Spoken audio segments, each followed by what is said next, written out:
Garlic bread எப்படி பண்ணுறதுன்னு காட்டுறேன். பட் கார்லிக் பிரெட்டுக்கு மெயினாக தேவையான கார்லிக் எடுத்து வச்சிருக்கேன். அதை நல்லா ஸ்மாஷ் பண்ணி இந்த மாதிரி பொடியாக எடுத்து வச்சிருக்கேன். அதே மாதிரி கொத்தமல்லி தலையை மேலே நல்லா பொடி பண்ணி வச்சிருக்கேன். இது பார்த்தீங்கன்னா ஒரு பெரிய பல்லுன்னு சொல்லுவாங்கல்ல, அந்த பூண்டு ஒரு இது பெருசாக இருக்கிறது வந்து பெரிய பல்லுங்க இருக்கிறது வந்து நல்லா இந்த மாதிரி பொடி பண்ணி வச்சிருக்கேன். அதுவே பாருங்கள் எவ்வளோ லெஸ்ஸாக வந்திருக்குன்னு. பெரிய பல்லாக இருந்தாலும் அது எவ்வளோ தான் நம்ம முறிச்சு வச்சாலும் இந்த மாதிரி பொடி பொடியாக இது பண்ணும்போது கார்லிக் பீலரில் பண்ணும்போது இவ்வளோ தான் வந்துச்சு. அப்புறம் இந்த மாதிரி கொத்தமல்லி தள்ளியை நல்லா எடுத்து வச்சிருக்கேன். அப்புறம் இந்த மாதிரி பார்த்தீங்கன்னா சில்லி ஃப்ளேக்ஸ் ஒன்று எடுத்து வச்சிருக்கேன்.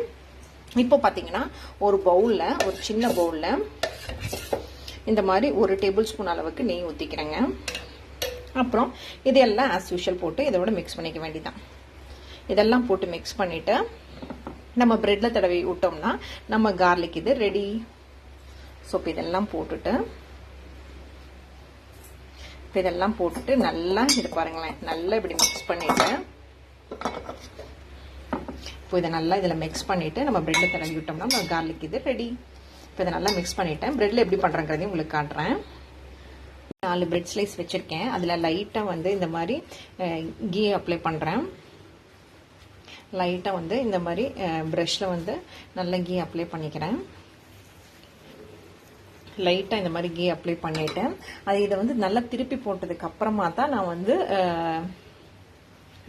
ஸ்டஃபிங்ஸை வைக்க போகிறேன். ஸோ இந்த மாதிரி நல்லா ஸ்ப்ரெட் பண்ணிக்கோங்க. கீயை நல்லா ஸ்ப்ரெட் பண்ணதுக்கப்புறமா இப்போ இதை வந்து லைட்டாக இப்படி திருப்பி விட்டுக்கோங்க. ஏன்னா நம்ம இந்த ஸ்டேஜில் தான் நம்ம இது பண்ண போகிறோம். இந்த இடத்துல தான் நம்ம ஸ்டஃபிங் வைக்க போகிறோம்.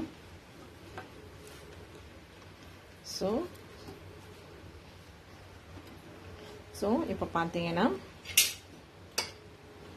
இப்போ இந்த இடத்துல இப்படி வச்சுட்டு இது வந்து நல்லா ஸ்ப்ரெட் பண்ணிக்கோங்க. அது இந்த மாதிரி ப்ரஷில் வந்து ஸ்ப்ரெட் பண்ணிட்டீங்கன்னா கொஞ்சம் நல்லா நீட்டாக வரும்.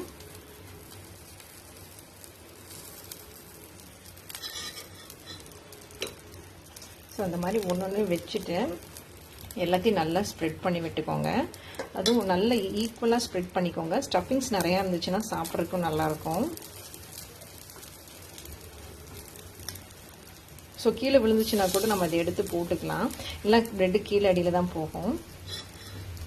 ஸோ இதை எடுத்து நல்லா ஸ்ப்ரெட் பண்ணிவிட்டு இப்போ 4த்தையும் வச்சுட்டு நான் உங்களுக்கு காட்டுறேன்.